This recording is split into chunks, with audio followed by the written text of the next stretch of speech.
Hi, and welcome to this help video for the fast food financial analysis case. So in this case, which was just updated for 2019 numbers, we're going to be looking at analyzing financial statement information from a number of fast food companies.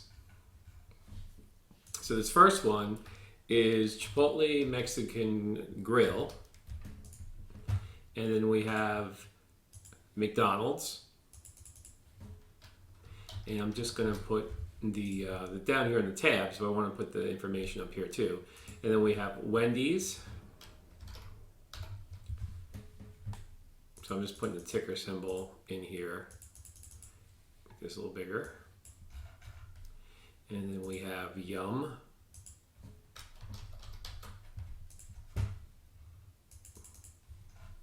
and then we have Starbucks, which Starbucks, is coffee, but they have ventured into food service as well. So they do offer breakfast and they offer food as well as beverages. So they are actually more similar to McDonald's in the way that McDonald's offers beverages, coffee, specialized coffees and food, and so does Starbucks. So we're going to consider them part of fast food. There is QSR, which has a number of fast food chains within its sort of like a conglomerate like Yum. And then we have Dunkin', which if you're from the tri-state area or New England area, Dunkin' Donuts has been around for a long time. Now they want to be called Dunkin' because donuts aren't where their bread and butter is anymore, to say. So what we have here for each of these companies is we have this is the income statement, and this is the balance sheet. All right. So for all these companies. So what I want the analysts to do here, of course, is create an industry analysis for 2018 and 2019.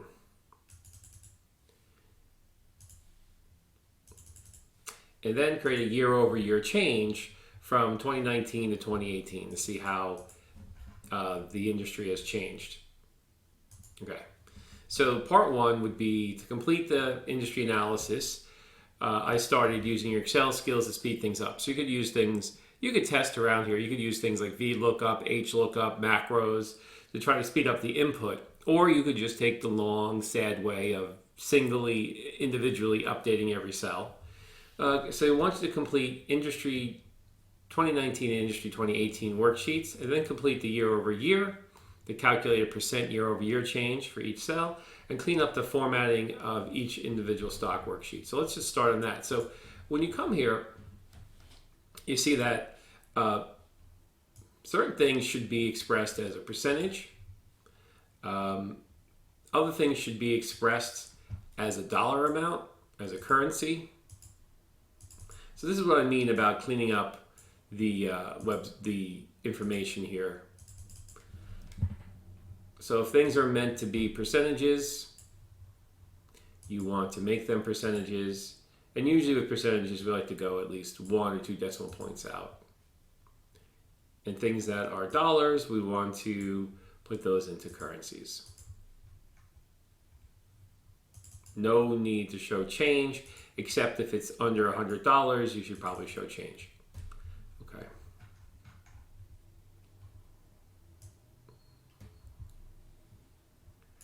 These are all currency.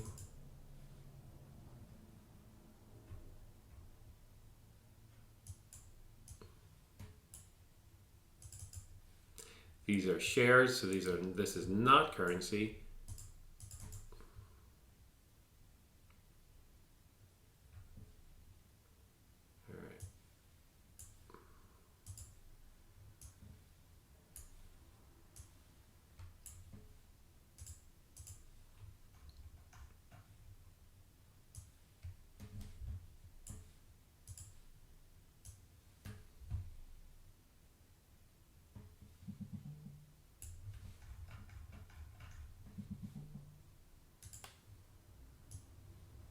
This by and large, it's all currency. Okay.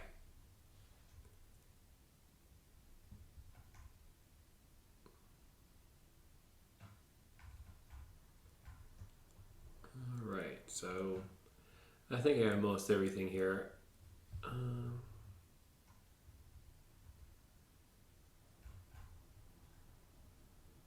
Just checking it over.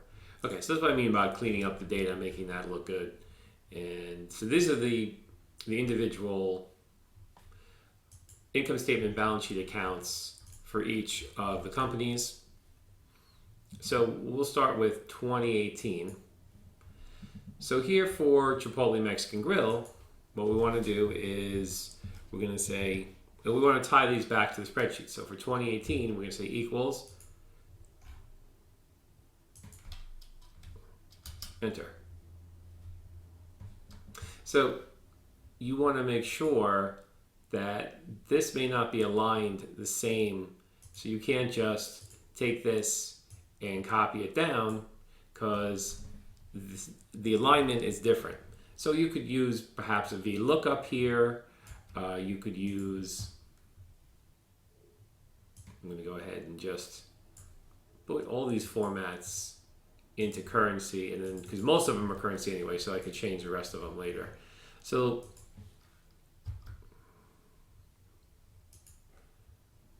revenue growth,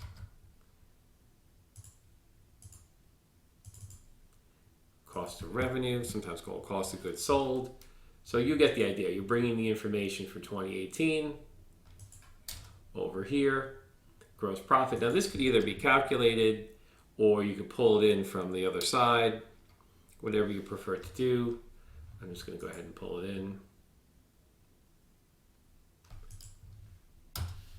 You know, if I did calculate it, it should come out pretty close to the same number, which it does. Okay, $100 off, whatever. Yeah, so this is what we're trying to do. You bring in all this information from each of these pages. So after Chipotle Mexican Grill, you'd go to McDonald's and find McDonald's, put in their revenue, and so on. Then after you have all of these filled in for all the revenues, you're going to take an average. So you could just say equals average as a formula and pull in all of these and make an average. Okay. So after you fill in all of these fields, then down here you need to start calculating or pulling over the financial ratios. So and these can all be, there's a note here saying that you can find these in any finance textbook. You can find these on the internet, but you know, the formulas may not sync up 100% to what the titles are on this information. So you have to use your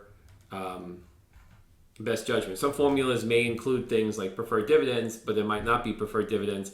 So don't have a fit over it. Just try to, you know, incorporate the formulas as best you can.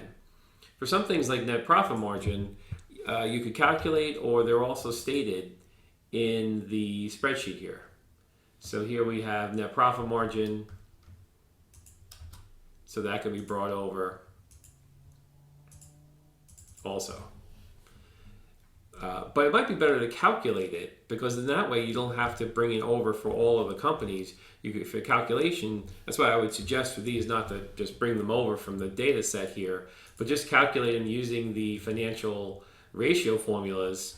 And you can work with the ones in, if you have the finance textbook for Business 330, you can work in that and get those financial ratios and just calculate the formulas. That way, if these are all formulas, you can just pull them across and you don't have to go and enter in the information from each of the cells.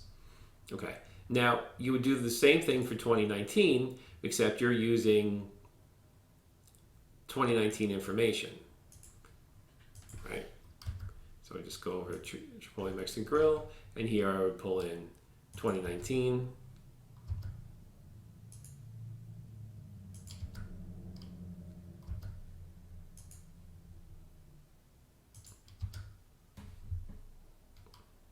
Okay.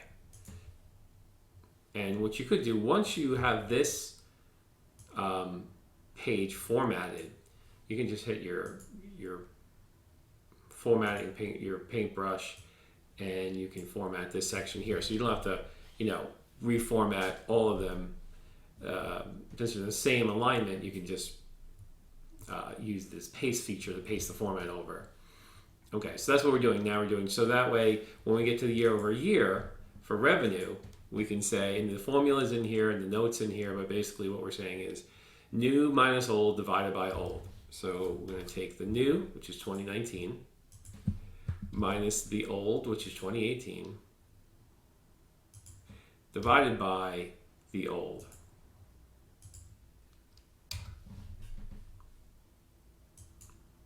All right. I think I forgot to close the parenthesis. Okay, so now we have,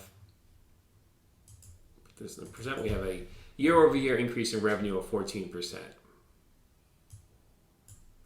And if we bring this down, revenue growth, I don't know if that's really, let's see, we're going from 8% to 14%. So yeah, that'd be a 70% increase. So yeah, so these, once you've calculated this, as long as these fields match up, which they should, you can kind of just bring this down to calculate the year over year, and then find the average of all the year over years.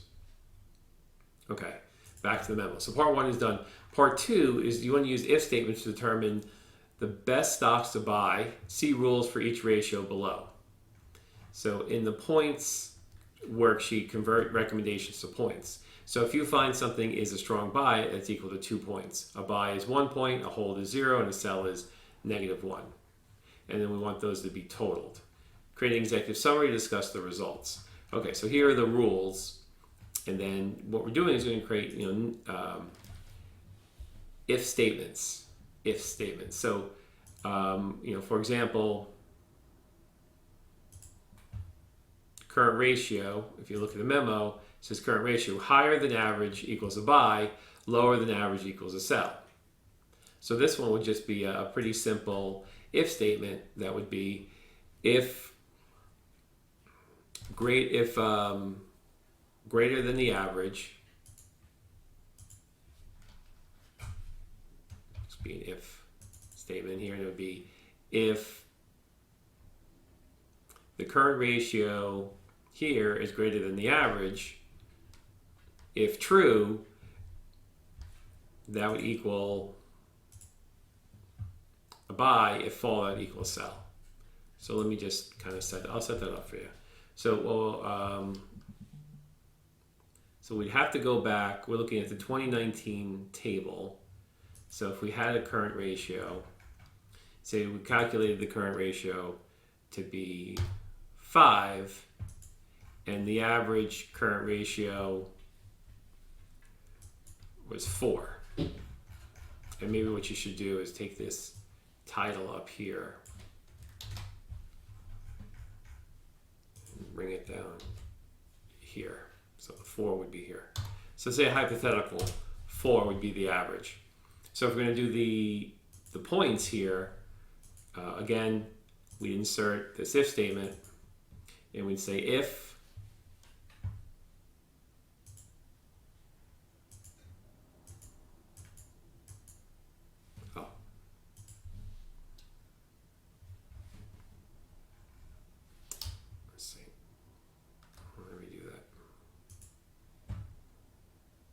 this is larger than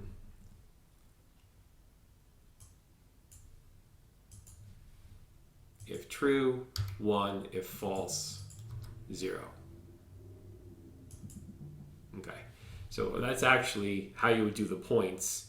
The points are over here to actually points. But what we do here is, I should really put this buy, sell. Okay, that's how we want to calculate it. So let's make sure that's what, higher than the average, but okay, so that is correct. Then over here, what we want to do is do another if statement. If this cell equals buy, 1 point, if not, 0. Let me just put that in there. Okay. Buy is 1. No, 0 is -1. Okay, so let me redo this. This should be -1. And what we want to do here is we want to put this put these parentheses around it.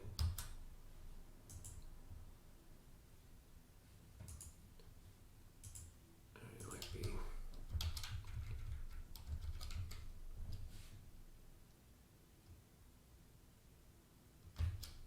Okay. I had to put the parentheses around it, the quotes, so it knows it's a term it's looking at, not a number. So this is saying if this is a buy, 1. If it's a sell, -1. Okay. So basically, if this is a buy, you watch this change over here. If I put a buy here, that becomes a 1, and if I put a sell, it becomes a -1. And it's going to automatically total for you up here. So what you need to do first, of course, is create your if statements for all these boxes, and then we really can't create an average because these are just buy, sell. There's no average of names. And then you do the same thing down here for 20. This is the year-over-year table. So you would do use the year-over-year table to calculate the recommendations for buy, sell, or hold.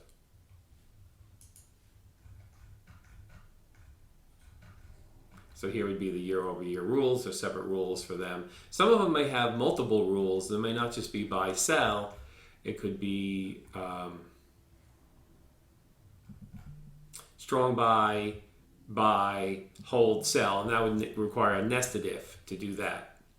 Okay, so you could actually do this either way. If you want to calculate the points first and convert them into buy, sell, hold recommendations, or use the if statements to calculate this. So you can go in either direction, really. But what you're trying to do is, ultimately what you're trying to do is get a number score for each of the stocks. And the stock with the highest number would be the stock with the best recommendation.